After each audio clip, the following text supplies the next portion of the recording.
आपका स्वागत है दोस्तों हमारे चैनल डार्क मिस्ट्री पे। डार्क मिस्ट्री चैनल पे आपको ऐसी मिस्टीरियस कहानियों के बारे में और ऐसी मिस्टीरियस बातों के बारे में जानने को मिलेगा जो आपको कहीं भी किसी और चैनल पे जानने को नहीं मिलेगा। अगर आपने अभी तक इस चैनल को सब्सक्राइब नहीं किया है तो सबसे पहले इसे सब्सक्राइब कीजिए। आज का विषय है करबला की लड़ाई। मुहर्रम इस्लाम के चांद कैलेंडर के पहले महीने की 10 तारीख को मनाया जाता है। इस दिन ईसा पश्चात 680 वर्ष को इराक स्थित करबला की लड़ाई में हुई पैगंबर मोहम्मद के पोते इमाम हुसैन की शहादत पर श्रद्धांजलि दी जाती है।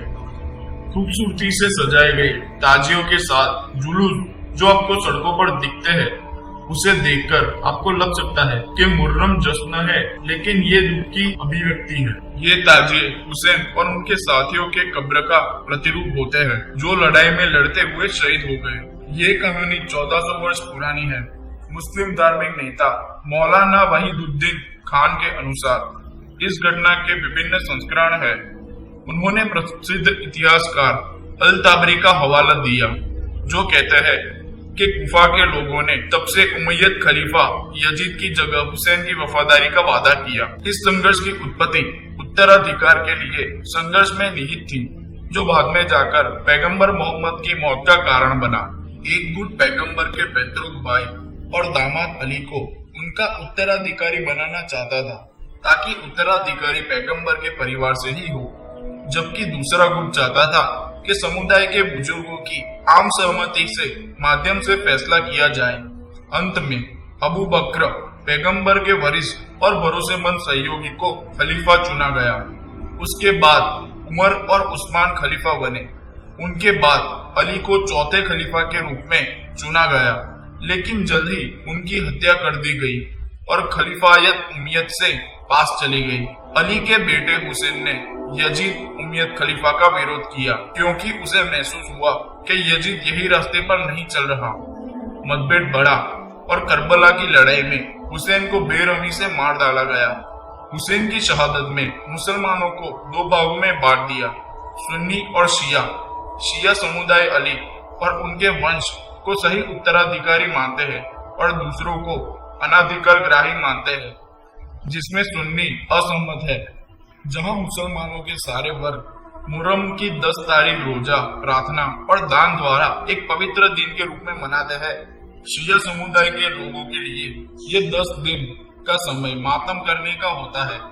इस अवधि के दौरान करबला की लड़ाई से संबंध रखने वाले शिया समुदाय के लोग भड़कीले रंग नहीं पहनते और महिलाएं जेवर और मेकअप से बचती है।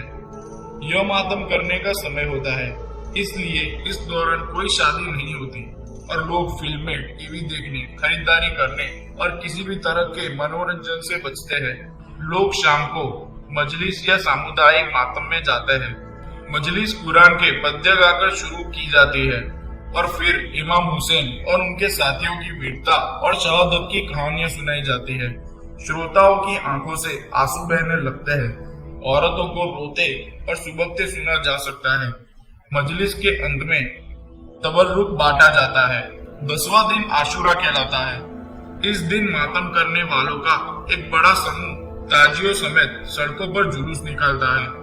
कुछ स्थानों पर तो गैर मुसलमान लोग भी शिया और सुन्नी के साथ जुलूस में हिस्सा लेते हैं। कुछ मातम बनाने वाले छोटी चाकू से लेकर चेन तक खुद को घाव देकर अपना दुख प्रकट करते हैं और खुद को शहीदों की पीड़ा देते हैं। बाकी के लोग अपना सीना पीटते हुए या हुसैन बोलते हुए चलते हैं। शिया धार्मिक नेता ने कहा, इसका मकसद इमाम हुसैन के रिश्तेदारों की पीड़ा और दर्द को समझना है, जिन्हें यजीद द्वारा जेल में डाल दिया गया और शोक मनाने का मौका भी नहीं दिया गया। ये जुलूस इमाम बाड़े पर खत्म होता है, जो विशेष रूप से किसी उद्देश्य के लिए होती है।